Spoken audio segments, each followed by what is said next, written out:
Hi there, Hot Tops. I am the Mob, the producer of House to Glass with Over Great. Yeah, call me Yoda Great. How y'all living? What's up? I want to thank you for listening to House to Glass. Please follow the show on Instagram at High Off the Glass. That's with a T-A, not T-H-E. Twitter at the Yeah, underscore some good glass. shit. Follow Over Great. And follow me at all them social shits that y'all go to, that y'all like going to. My producer getting this sip on. Just follow me there if you want. If you don't, that's cool too. But check out the show because you'll love it. It's dope. Also follow the show on Facebook at House to Glass. Email the show at houseglass at gmail.com. Please subscribe to the show. Enough of me. I think it's. He's dying. I'm dying. This is some good shit. Holla back.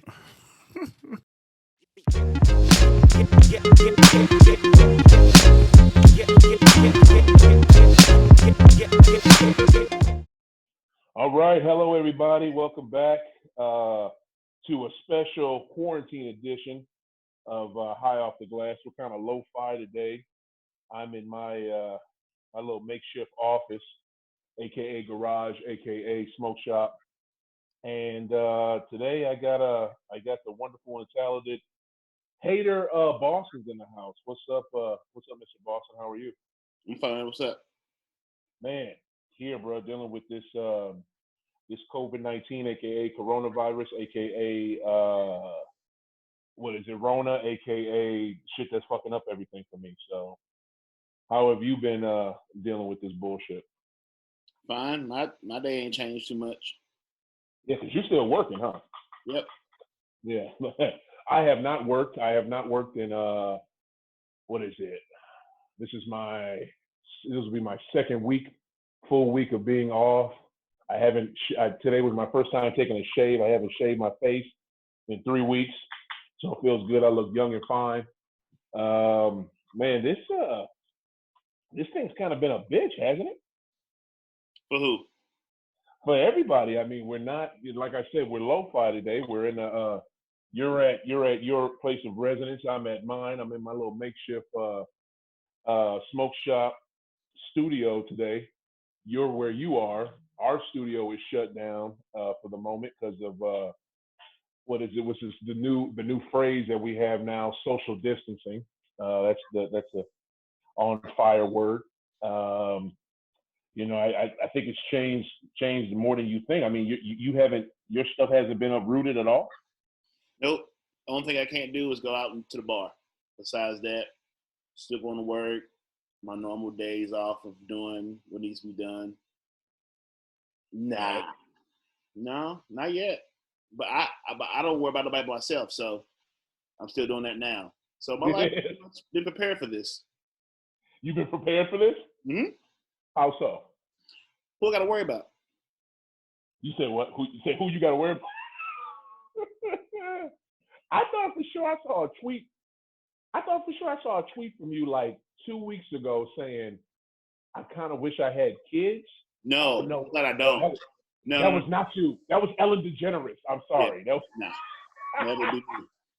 Ellen DeGeneres said she wishes that she has kids because she is bored as shit. Hmm. But like you don't have any type of I wish I had this in my life. I wish I had that. You're 100% content and happy right Yeah, I'm fine. I'm very well entertained by myself, so I don't need much. now. Right. I'm low key anyway, so me being extra is me doing the most. No, I can do the most by myself. Yeah, I feel you. I I tell you can one thing, man. FaceTime everyone I need to talk to. I can FaceTime. If I can't FaceTime you, maybe I don't need to talk to you. It's not their problem. So if you don't have an iPhone, like what the fuck? I'm not pretty much probably not gonna. I'm not FaceTiming you because I can't. You can though. They got what was it? Too much work. I'm not doing that much work to talk to nobody. Bro, we doing it right now. Zoom. Yeah, Zoom. you almost didn't happen. What today? Too many buttons. I like doing one button. Boop, one button. Getting one button away, you're looking ass out. You are technically savvy, bro. Any app that they throw in front of I you, know. Don't mean I you'll want get to. Just as I can, I mean I want to. Yeah, that FaceTime spoils y'all. I'm rolling up as we speak. This will be the first episode of High Off the Glass. while I actually smoke during the show, which will be good. I usually smoke before, as you guys know, but today we're doing it during. Yeah, I mean, I'll be honest with you, man. I'm starting to get when I watch all these because my life is consumed by sports, as you know, and watching all these old games. All I do is just think about, man, remember how it used to be? Remember how it was just a month ago? Remember how, I mean, you could talk to somebody, a stranger, and not be scared for your life. You could go to the store and it'd be kind of packed, and you wouldn't have to worry about that old lady in front of you coughing or that young person behind you coughing. Now, anytime somebody sneezes or coughs in public, you looking around like, what the fuck? It's just, I don't know, man. It's just, I miss those better times. Have you had that feeling when you've been out? No. You haven't had that at all. This is nothing new to human history. Like, we go through this. So people gonna have to die. They don't want to listen. Everyone ain't supposed to be here. That was my first thought. So the earth is cleansing itself. Okay, we'll see who survives. So you look at this as a cleansing itself type thing. You getting rid of people who don't need to be here. But we don't. You think it's too many people here? Yeah. Well, what if you one of the people that get taken out? Well, so be it. I guess, hey, put me on a T-shirt. Being real. Put you on a T-shirt instead? Mm-hmm. Pick your picture of it. Hater Boston for life. That's true. Hey, look, once you leave this motherfuckers, you about to go somewhere a hell of a lot better than this, or depending on what type of person you are, somewhere way worse. So I don't know. We don't know. No, we all guessing what comes next. Yeah. We won't know till we find out. That's a good question. Do you believe in heaven or hell? I don't know. I'm not willing to give it to those clear definitions. Huh. Maybe it is, maybe it's not. We'll see. Somebody gonna be right. Somebody gonna be right. Somebody gonna be wrong. Okay. I like that answer too. So do you look at it as, okay, this isn't clear cut heaven or this isn't clear cut hell, but this place is pretty nice and that place is not that nice. Do you look at it something like that? You get what you give. So if you live the relatively good and purposeful life and did people well, you might get something good on the other side. If you have not been a good person on purpose and just out here just doing whatever and not owning your good and your bad, it might turn out to be a roach so the next life. I don't know. Right. That's kind of wild. Yeah. I don't know. I kind of look at it as, and that's a great answer. I mean, if you're gone, you're gone. I would particularly not want to be gone because I got a couple kids and I got a daughter who needs her father. And not to say that my other two kids don't, but they're boys, so it might be a little easier for them. But I just I really want to be here for my daughter. But I don't know, man. You say that this happens. We haven't had a pandemic like this though, bro, since the Spanish flu, which is 101 years ago. So that's not a long time. Like in the realm of world, that's not a long time. That's a blink. We just amplify everything because we have everything to our access, but we don't understand the slowness we need to have to appreciate stuff. Stuff is too fast and too easy. Mm-hmm. So when everything's taken for granted, you're taken away. That's funny coming from the guy who says I don't want to hit more than one button. That's fun. Yeah, I mean, I'm just as complex as I am simple. So that's why I can be at peace about the crazy because the crazy is expected. Right. You said the crazy is expected. The crazy is expected. Like you gotta expect the crazy as much as you expect to be okay. What is normal? Everything's subjective to what you do or do not know. So you spend time on knowing things beyond what you want, what your comfort is. Realize that just say, before the flu was normal, it was a pandemic. Before whatever we call normal was a big thing. This is our next big thing that's gonna become normal. Yeah. I'd be honest with you though, I don't agree with I don't like this new normal. Now, some things that hopefully can change from this will be capitalism. I hope capitalism changes in some way, shape or form in this country because I just don't like the fact that, CEOs can literally say, oh, I'm giving my salary away, like a Bob Iger, CEO of Disney, who is about to step down, but I guess while he's still in charge, he says, I'm giving away my whole year's salary to my staff. Okay, that's good. how about we live in a country or we have some type of financial structure where it's not one person making so much money that they have the salaries of 25,000 other people just in their bank account. And they can do that. They can send that salary somewhere else, or they can give that donation. What is it? Bezos just gave, I think, what 300,000 towards this pandemic, which is really like literally change for that man who doesn't pay taxes on his business. I just I really like I would like the structure to change, whereas the people down at the bottom they receive a larger share. I think that's doable. But whenever I mention it to people, the first thing they say is, "Oh, they ain't gonna go for that. They ain't gonna go for that." Well, of course, the rich people ain't gonna go for that. There's more poor folks than rich people, so we're the ones that have to make them go for that. That's one way I look at that. Well, I don't think is it's y'all hard. ready to kill people? Like, I mean, this talk is cute, but unless y'all willing to kill somebody to make it right, I don't see what we're talking about. Talk Well, is to be cool, honest, but no one moves till someone dies or lose money, and money's not even real. So what are we gonna do about it? Like, when is the action coming? Like, we gonna do something? Are we gonna keep hoping and praying they can do the right thing? No, we're gonna need something.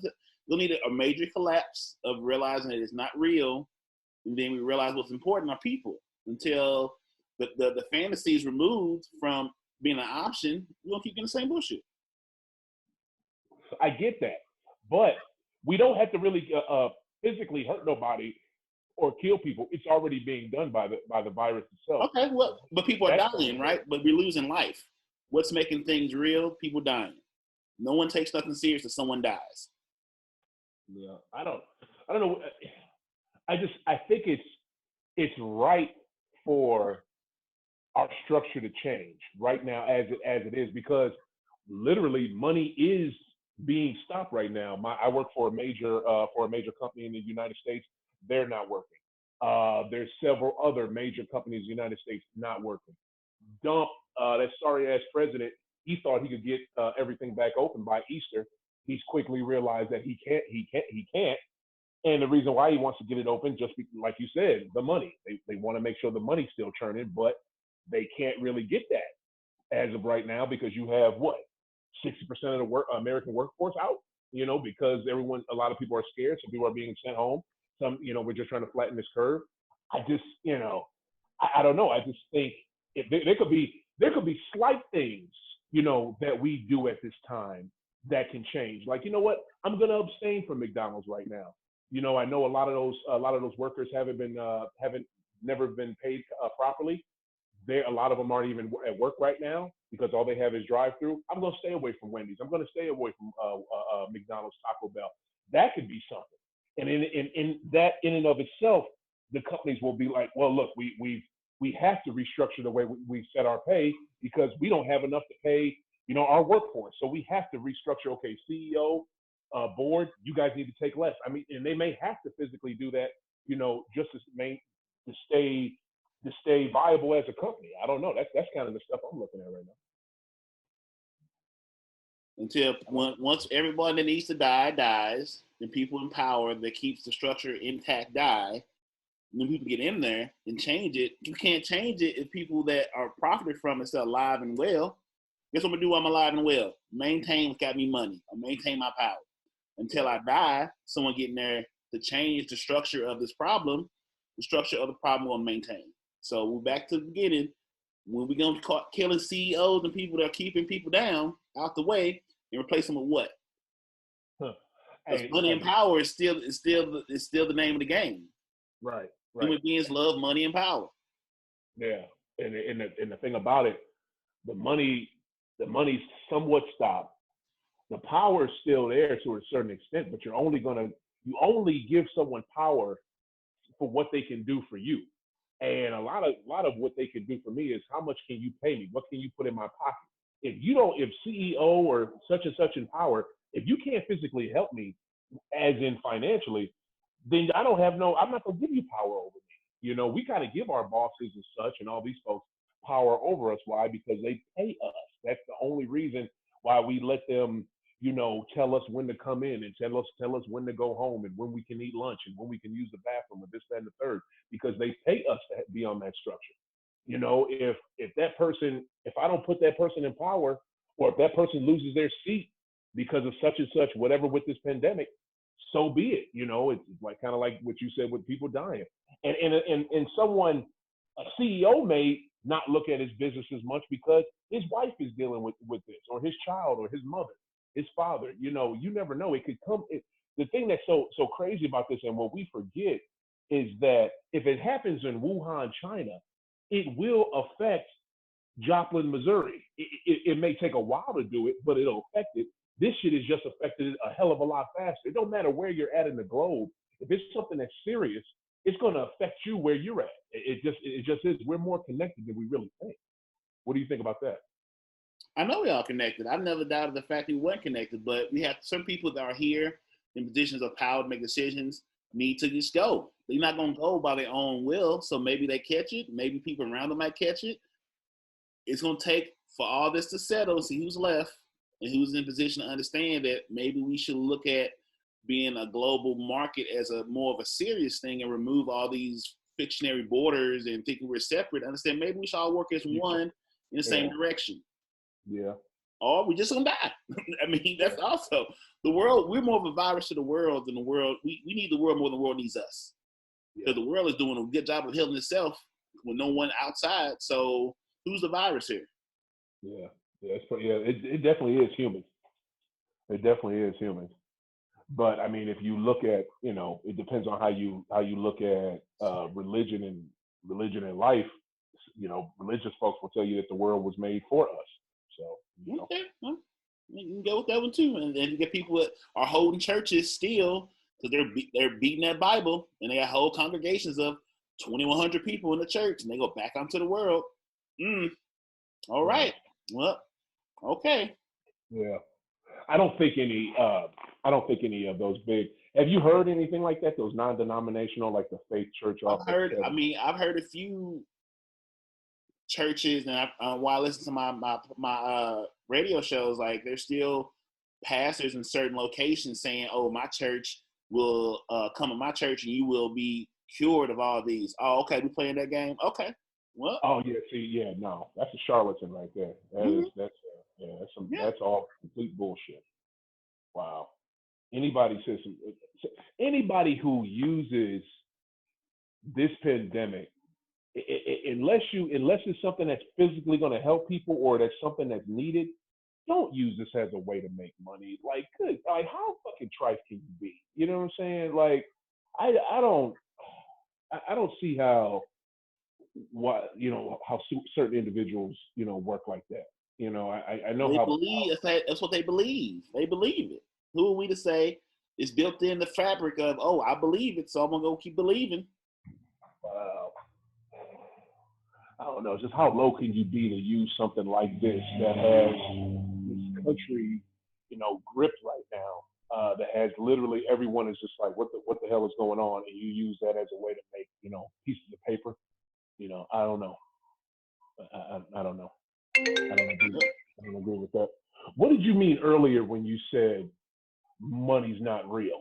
Because, the things I buy with it, they're pretty freaking real. The bills I pay with it, they keep my gas on. If we stop saying, if we say money is no longer we trust it, we say cows is going to be the trading system. It's all evolved from agreement that we have trust in these things to be what they're worth. If we say we don't ever trust them or we don't believe it's worth that much, what is it? Everything's agreed upon trust of civilization saying, I believe this is going to be valued at this much. Right. So we agree upon that. If we stop agreeing that this means this much or is worth that much, now where we at? Everything is built upon trust that this is what it's going to be. I trust the lights will come on. My trust is my shit's going to work. If I stop trusting it and don't believe it's what it is, or I don't trust the person that made it, or trust the intent behind it, then everything crumbles. Civilization as a whole is a trust. I trust that the king or whatever political system I bought into is going to work or it's supposed to. If I stop believing and trusting it, or trusting the value of it, or trusting what it means, it doesn't work. I mean, civilization as a whole is a trust mechanism between people to say you're going to do your job, and everything is specialized after that trust is agreed upon.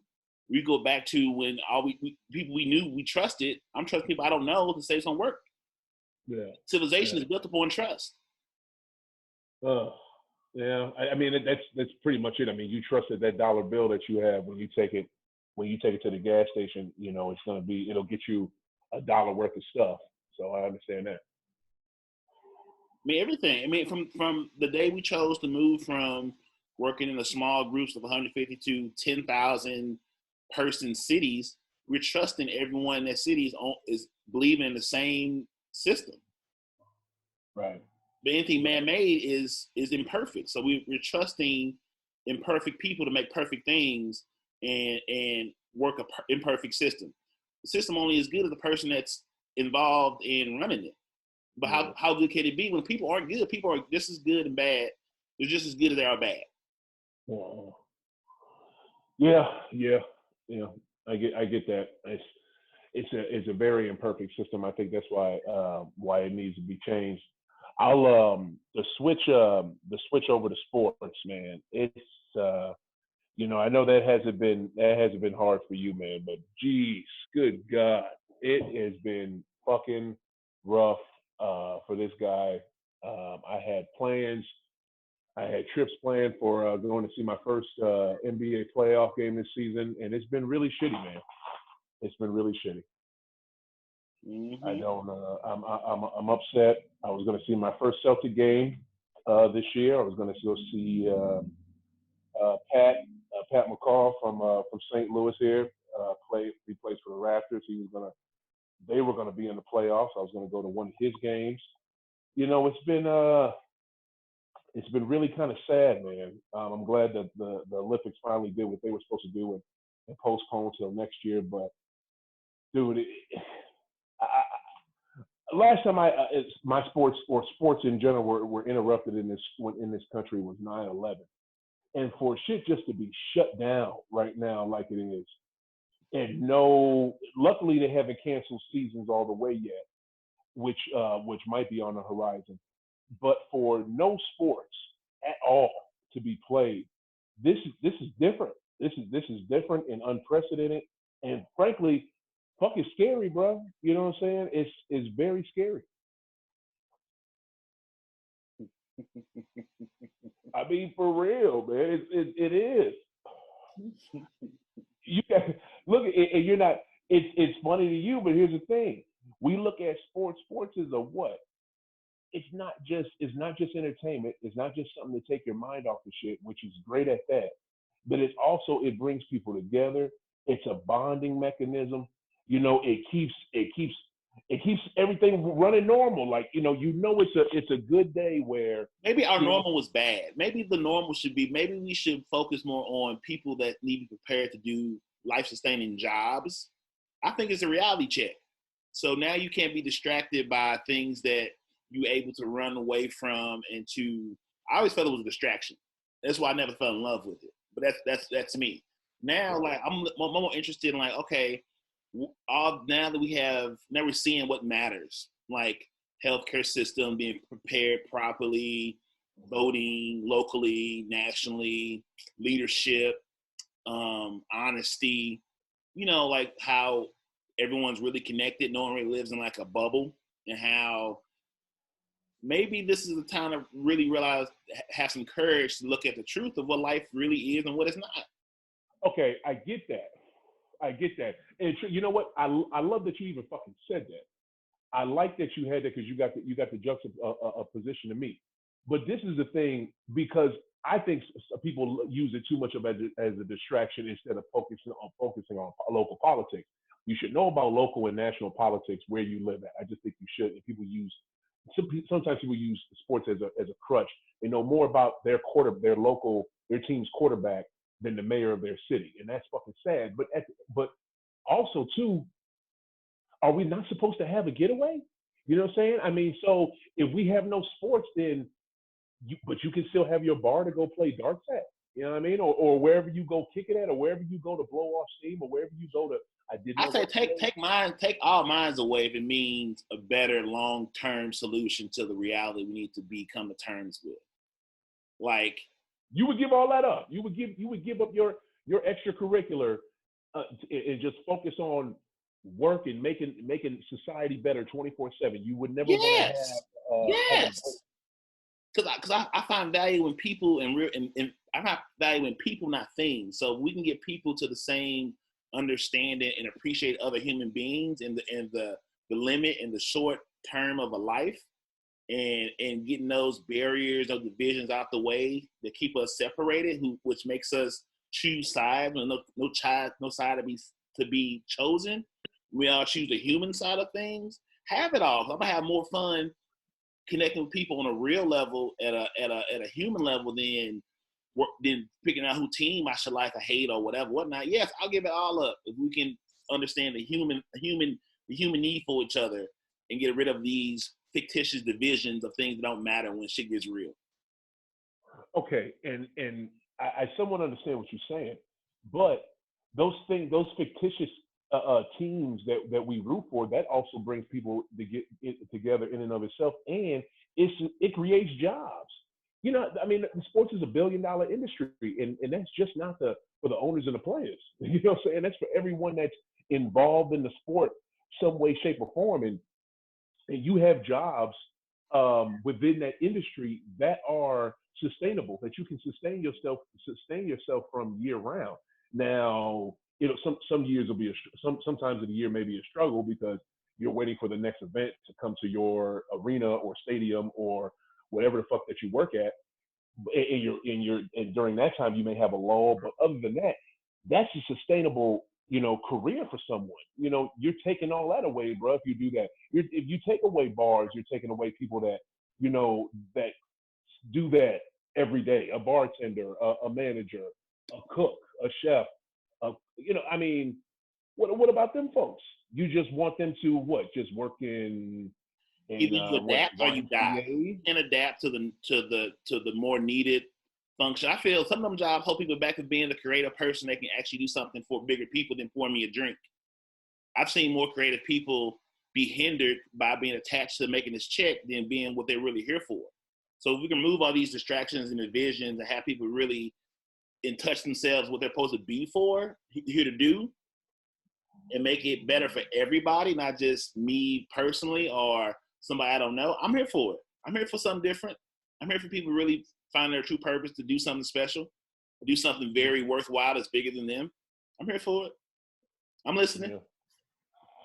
I mean, yeah, but you know, you kind of paint with a broad brush when you just say, you know, there's people that, you know, you see focused on a check instead of doing what they really should do. What are all those talents? What are all those talents and things doing for us now if you can't be in a room with anybody?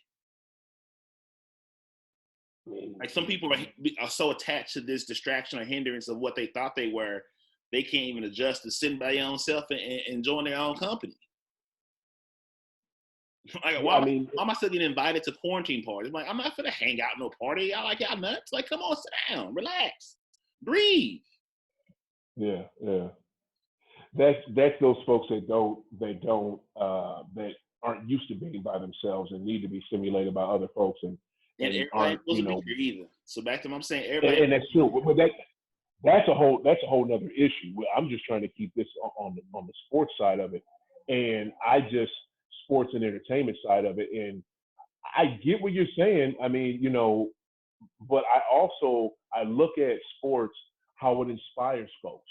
You know, how it literally you know, and not adults and mainly kids, where kids don't have to do, you know, what you're talking about. That's mainly a job for adults that we should work hard to strive how to make a better society, you know, learn how to work with each other more, love each other more, change different things and not be distracted by so many things. That's more for adults, but children, you know, they need someone, you know, to look up to in a sport to play and go have fun.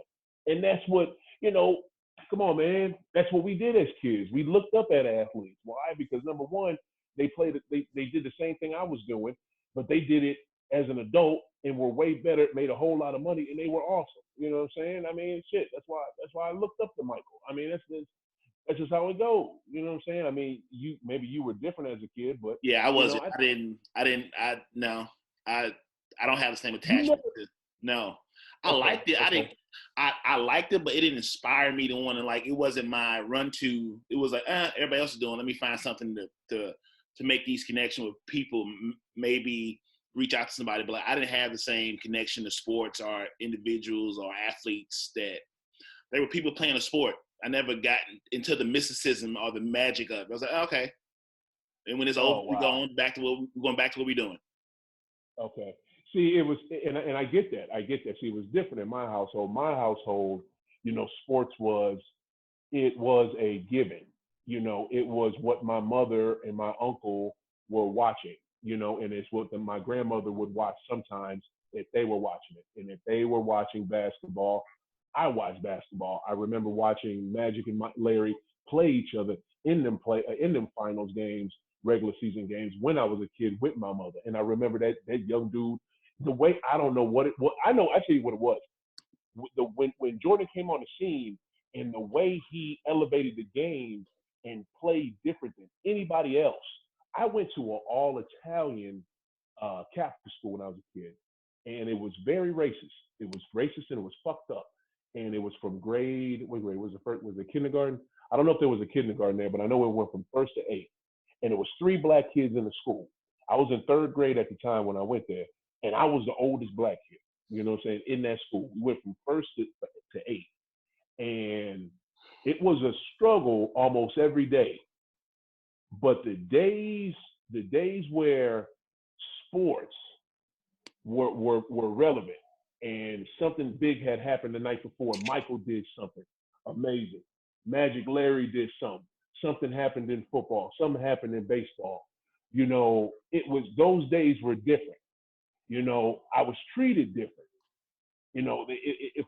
From those racist ass fucking Italians that I went to school with, I was treated different the day after. The day, after big sporting events, it was like that. And especially growing up in New England, where I'm from, sports is everything.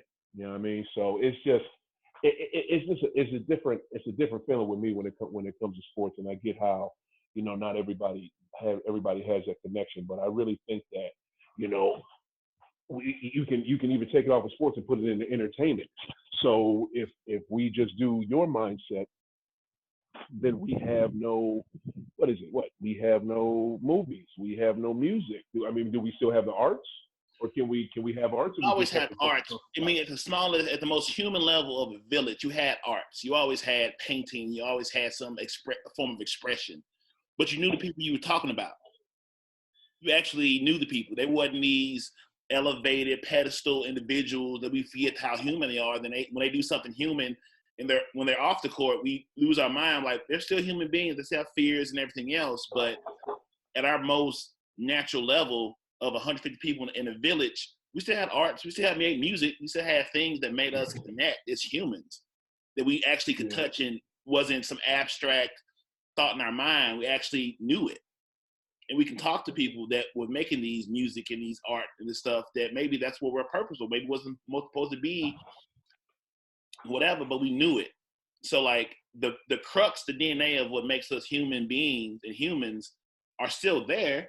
They're just smaller, more relatable, and even more enriching, because we actually can touch the person, meet the person, and see the person as a full body, good, bad, in the middle, not just the parts that makes us feel best for this amount of time on this score clock on this field. We actually see the full spectrum. So I like people that I can see their whole humanity of interviews off on the court, who you are, not when the lights are bright, when you catching a touchdown, scoring a goal. I want to know who you are to your kids, your neighborhood, your mom. That's the person I care about. I don't care about your court. I care about what you're off the court.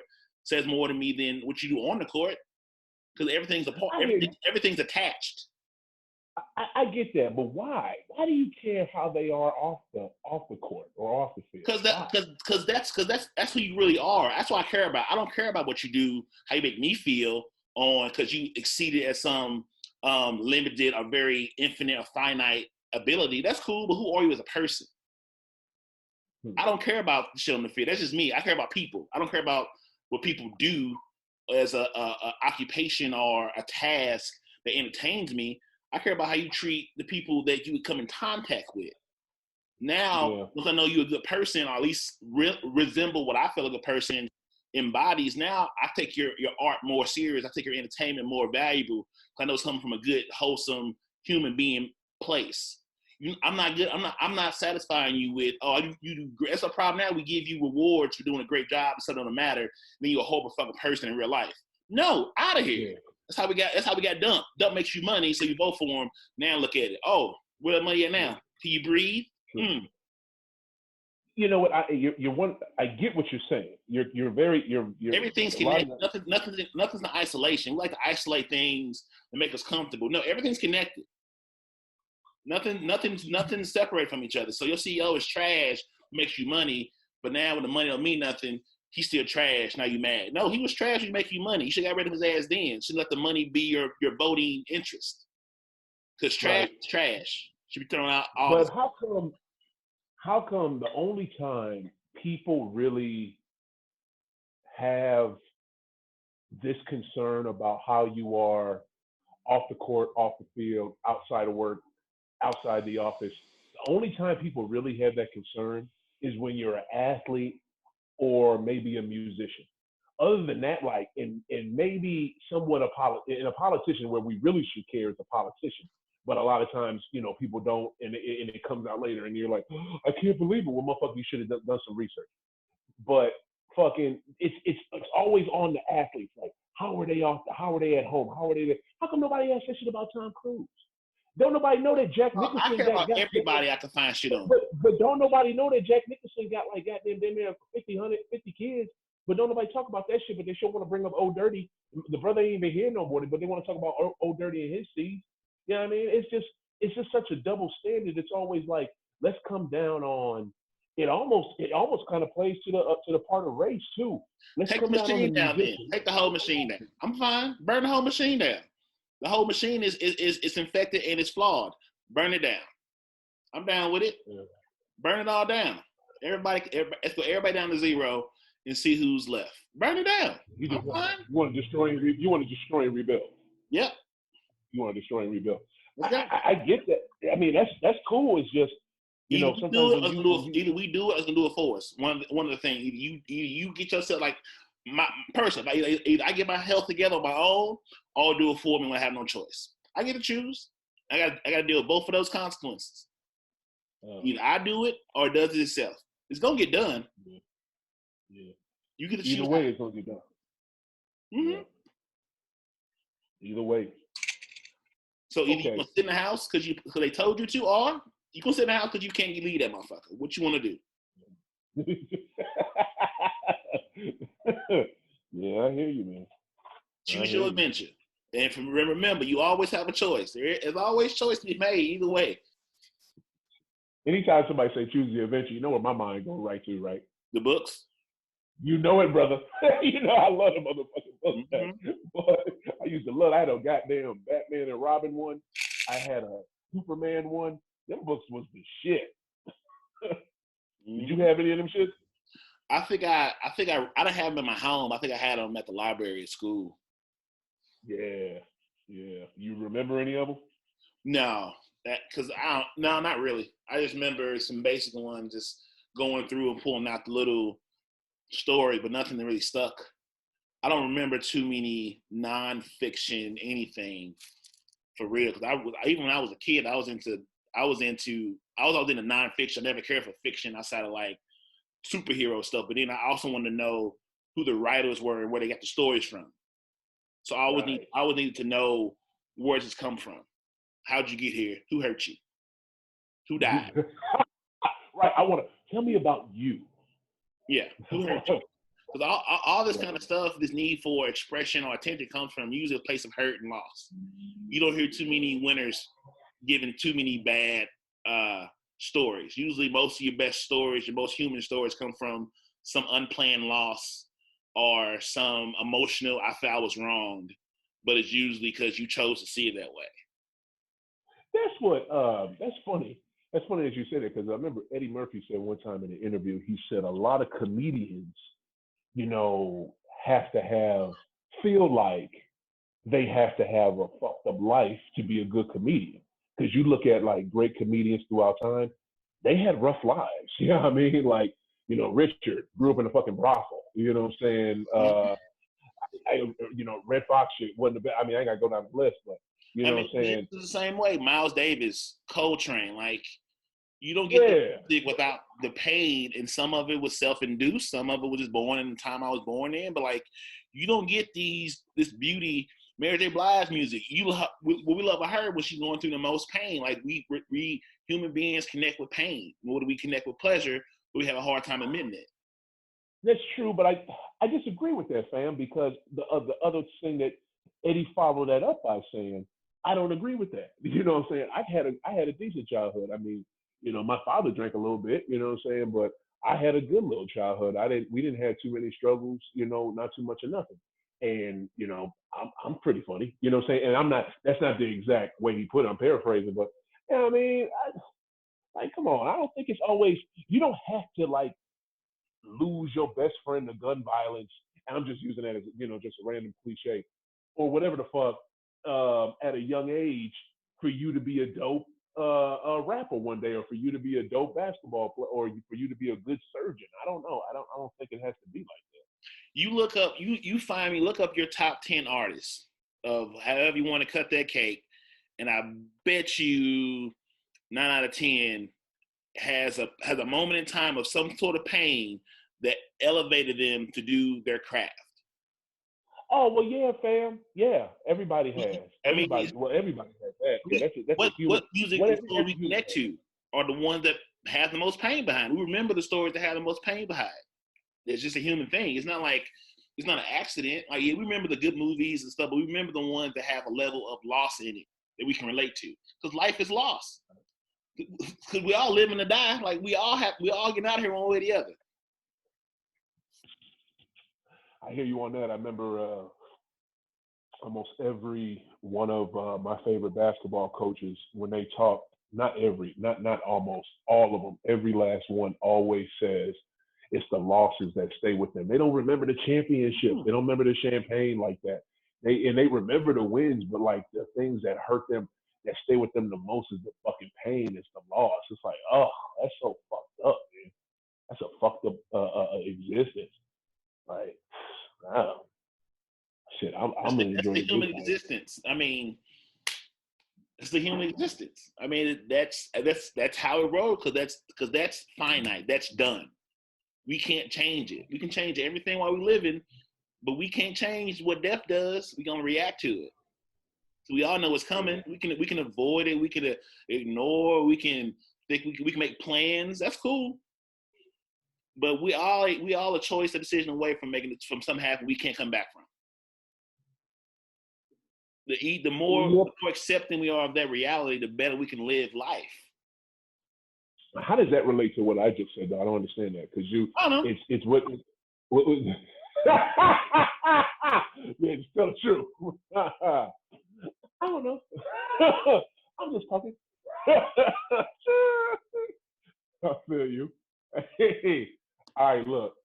You don't have, okay, so you've been working. The Swiss is something, we've been on some heavy shit. The Swiss, you haven't been off like everybody else. So I guess you're still watching the same amount of TV as you've been watching, you know what I'm saying? Because you get to do it at work. I wish I could. But what is it? Have you jumped into the motherfucking Tiger King yet, bro? I refuse to do it. No, what? What? Nope, not doing it. Why? No thanks. Why? You are tripping. Why? You love documentaries too, and you watch the shit. Oh, that's some white trash foolishness. I'm good. I get it. I've heard enough about it to never have to watch it. Oh man, you tripping. You are missing out, fam. You are missing out. That is by far the best documentary I've seen since OJ Made in America, that Ezra Edelman made a couple years ago. Have you seen that, by the way? Yeah, I seen it when it came out. Yeah, I seen that. You watched the whole entire thing? Mm-hmm. Okay, that thing's so fucking perfect. He did Spike Lee type shit on that. That thing was just excellent. But bruh, that Tiger King, bruh, it's just as good. It's riveting, and it's all true, fam. It's not made up. Like, and so, it proves my point. Everyone don't need to be here. Like that. That was just unnecessary. That was an unneeded birth. That needed to be a birth meat regulated. That was unnecessary. That was just foolishness. It was good. It's so good. It's so good. It's so well made. The people in it, you just don't think that those people are real people. They're real fucking people. Oh yeah, no, they And, are. I believe it. I believe it. man, it's good, bro. I stayed up in real talk. I didn't even mean to do this shit. I watched Westworld Sunday night. What's today? Tuesday. I watched Westworld Sunday night. Watched a new episode of that. It was good. Was trying to freaking switched over to Tiger King. I had fell asleep on the end of the first episode, so I went back and watched the end of the first episode, and I couldn't stop. By the time I got into bed, bro, it was 6:03 in the morning. Like I had to burn through that show, man. Because you know how Netflix does, it sets you up for the next one, and it's so good. Like the cliffhangers, they just leave you hanging. You like, what? So you gotta flip. I mean, it's so well done, bro. I'm telling you. I'm glad I finally finished it. I watched the last episode yesterday. It's good, man. It's good. I didn't think it was gonna end like that, but I'm telling you, give it a watch, bro. Give it a watch. I watched Ozarks and I'm good. Ozarks is some made up shit. This is real. Yeah, I'm good. I don't need tigers and gays, and I don't need that. Oh man, I'm you good. get tigers and what? I'm familiar with enough white trash in the world. I don't need to give them that my time. It's good, man. I've heard enough from everybody around me to say, okay, I'm caught up. Got it. Joe Exotic, tigers, white people, meth, gays, Karen, dead guy, $3,000 hitman. Got it. I'm good. Carol, her name is Carol. Karen, all same shit. Sounds white. Here's the funny thing: the shit that's so ill. What is it? A couple of the cats. That's it. Like, it's so good, man. It's so good. The gay ain't got shit to do with it, to be honest with you. But it does play a funny part because a couple of cats in the motherfucker that you think are gay aren't really gay. Mm-hmm. They was just playing it. Like, why are you? What the fuck? It's good, man. It's really good. First time I heard about it was 3 weeks ago. No, yeah, 3 weeks ago. Kevin Hart was talking about it. He was the first person I heard talk about it. He was talking about he got his own radio station on Sirius XM, and his boys do it with him. And his boys, they literally are corny as fuck and not funny. They just there because it's Kevin Hart. That's their boy. And he trying to explain it to him, and none of them was getting it. It was just it was just funny just listening to it. But Kevin wouldn't be good without his boys though. That's the funny part. Like Kevin couldn't do. Those are his writers. Like his boys that's in that room with him. Those are his writers. They're also comedians. I know they're not funny comedians. I've heard all of their stuff on their own. I'm saying, but like you take them away from Kevin. Kevin's not Kevin. Because like it's something to having your boys around you that allow you to be comfortable to be that version of yourself, and they help him write his jokes. So like, you take his boys away, there is no Kevin Hart to the way we see him now. They're not good. They're not good individually, whatever that means. But like, you can't disvalue the value of a team around you. I disagree because the films he does, they're not writing those jokes. He just has to say the lines and make them funny. So that's all him. And have they been with him since day one? Yes, very day one. If you listen to Kevin Hart interview, he talks about them all the time, how they've been since day one. Okay. Well, I don't know. I thought there was some cats he knew, and he just like, I don't know, just put them on this thing. The Plastic Cup Boys. That's his crew from day one. Mm-hmm. Okay. Well, I mean, I guess I've heard them on the show. It's just like they're not funny to me. They rely on like those dumbass like black jokes, same old corny ass black jokes and overuse of the word nigga. And what else? regular white people joke, it's old standard ass shit. It's not nothing, he sounds like when I listen to them, because I listen to that station, that Sirius XM is really good. And his station is the best. And what is it? He sounds like the smartest person in the room. Like the rest of them, like there's one homie, I can't think of his name. I forget him. He kind of makes sense too. But the rest of them just like they not, what are they bringing to the table? You got to hear it, man. You got to hear what I'm talking about. Have you heard them? Have you ever listened? I've heard them a few times, but like it's not my taste. But like I'm cool. I don't even do much Kevin Hart stuff no more. Like Kevin has a lot of stuff out there. I'm like, I'm beyond it. It's not saying they not doing good work, but I understand the value they go do for him behind the scenes. I get that. You know what I'm saying? I understand like everyone there's always a star in the group, but you take away the auxiliary parts that motivates that person to be a star or give them peace and solace, then that person's not a star. Like you take away all the players that didn't make it to the NFL, whatever, there's no LeBron James who you played against. You need people that aren't up to your same level to be around to make you the star, because you got to compare it to something. Someone has to pass you the ball, whatever. Like you just can't disvalue their value to him, because he gives them much credit of his success as they do. Yeah, I guess so. I'm always thinking the bigger. I'm always thinking macro. I'm always want to know the pieces that put it together more than just the part I see. Yeah. That's true. I mean, we don't know how the sausage is made. We just eat that shit. Mm-hmm. That's very true. What you got on the horizon? What you got happening? I don't know. Watch some shows. I don't know. I talk to Celeste a lot. Be laughing at her silly ass. And No, I've been on the show wise. Cognac. I got coming out tomorrow episode with Damon and Tamia come out tomorrow. Okay.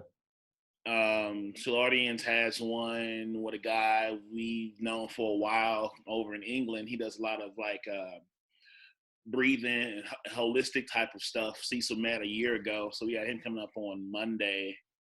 Yeah. I don't know. I'm just sitting on shit, getting stuff organized, done, get my books together, reading, doing what I normally do. I hear you.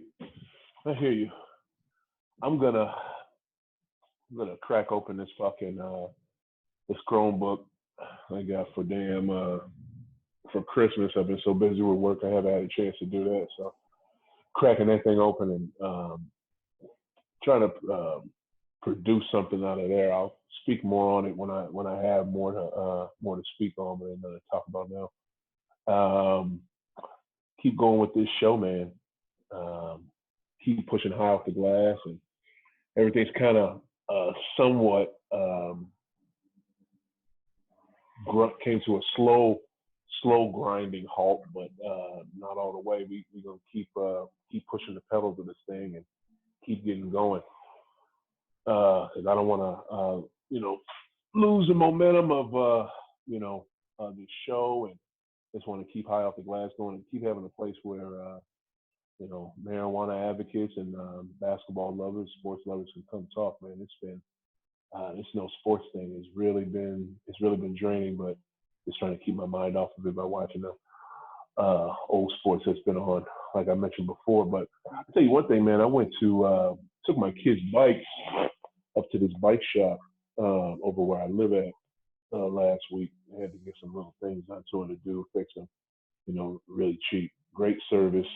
He had a bunch of bikes in there, man. I was riding my son's bike around. I'm getting my black ass a bike, man. Yeah, I haven't had one. I think last time I had a bike was right before I got my car. Right. So I had made that a goal for this year anyway. So that was a goal of mine regardless. So right. I'm gonna definitely get one now because it was a goal of mine anyway. So it wasn't like I had made that a goal end of last year that I wanted me back a bike back. So right. Like, bro, I rode it the other day. Last week we rode it around, and I went to this little community center not too far from our house. Now you drive there, you get there in like 5 minutes, literally. You want a bike?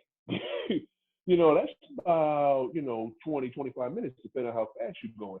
And there's some hills. And my son rode it there, but he was too tired to ride it back. Man, I had to ride that thing back, bro. Can I tell you, my legs, they didn't feel like by the time I got done with it, they didn't feel like they was gonna fall off or whatever, but they was like, oh shit, okay, you used to really trying to put in some work today. You know what I'm saying? Because I had to pedal up these hills, and then it was kind of rainy and shit, and man, I was coming down these hills and trying to not bust my ass. Bikes are fun, but you got to know what you're doing. But I'm telling you one thing, man. I'm getting me one, and I'm gonna get myself together, man. I'm gonna get in shape. You know, that's what they're for, man. They can help you do that. It's a great way to get around, especially during these social distancing times, and you're still outside. You know what I'm saying? You're still getting some sun and some air. You know what I'm saying? It's therapy. Put some Yeah. headphones on and ride it through. Slow things down. hmm It's big time therapy. Big time therapy. I saw something.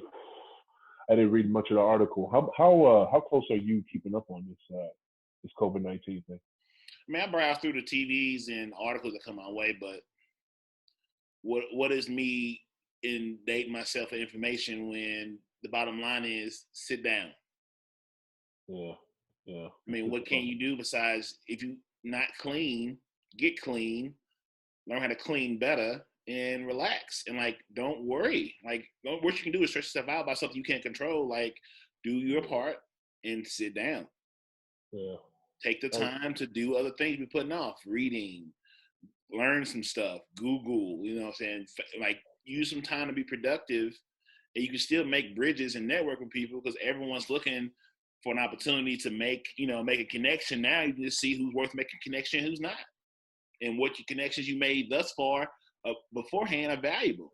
Time to either cut people off or put people on. That's it. It's all how you will look at it. Right. Life is full of abundance. It's always been. Say that part again. Life is always full of abundance or scarcity. You choose which side you want to look at it. Exactly. Yeah, I agree. I think that might be a good spot to end the show with that point right there. That makes sense, and I agree with that. I think folks, like HB said, stay your ass in the house. Just stay in the house and just chill out somewhere. You need to get a walk in. You need to, get your groceries. Do that. If you're able to still work, if you feel comfortable, go to work. I like the fact that I'm not at work, but I'll be honest with you, I wouldn't mind, still working. Maybe not as much as I was before, but just for my peace of mind, I wouldn't mind going to work right now. Well, this is a time to work on yourself, though. Like this is a time for everyone to work on themselves, mentally, spiritually, and physically, and be prepared for the new normal, the new world that's going to come out of this. I like that. Look at Guru Boston over there. Yeah, for real. Look at that. Yeah, I thought just Gucci scarves. I am amazing. I just keep it to myself. He's not just Gucci scarves. He's a guru. He's a cognac guru. I want all of you to know that it's not just Gucci scarves. You need to put that on the shirt. I'm not just Gucci scarves. For real, do that. All right, look, we're gonna end this. I like that. We're gonna end it just like that. We're gonna end this episode of High Off the Glass in a way that I haven't done in a while. You know what, everybody? Let's real quickly. I still want to see St. Louis have a basketball team. I know that is probably the furthest thought of everyone's mind at this point. You know what I'm saying?